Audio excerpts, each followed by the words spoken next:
So I'm heading off to my first mock interview for the Monash mock interview, so it should be quite fun.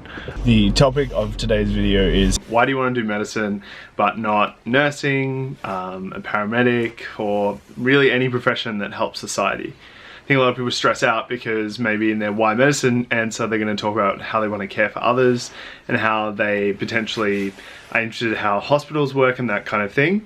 So then you get, stressed out because the next question is kind of like it's almost like a bait and switch. So you said that you care for people and now they're going to list out a few things, a few different professions where people are cared for, and then you look like you're disingenuous because you just chose medicine for money, power, whatever it is, okay?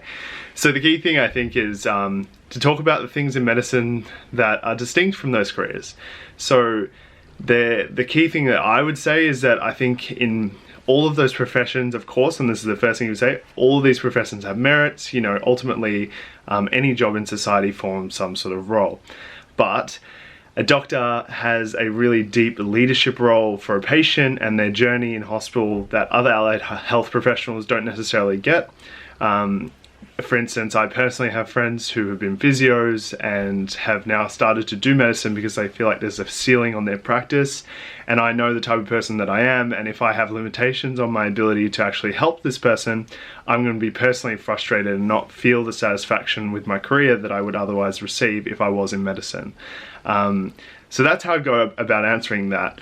And if they kind of push you further, try and understand if you're maybe being disingenuous or you have some other maybe ulterior motive, like you're only doing it because your parents wanted you to do it or whatever it is. Just focus on the things that make medicine different. You have more compelling problems. You're using problem solving on a really high level and you have a really deeply personal interaction with the person that you're helping.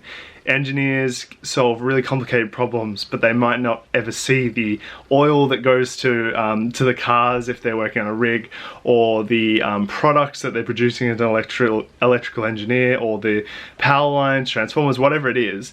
I think there's a personal connection and a kind of one-to-one interaction, and everything kind of rests in your words, your communication, your questions that you only really get in medicine, and that's one of the reasons I really like it. So that's why you answer that question in that way. I hope you found this video useful. If you're preparing for interviews soon, we're running a free interview workshop in the next few weeks, and that video will be up there. But otherwise, until next time, see you later. I'm the Medical Method.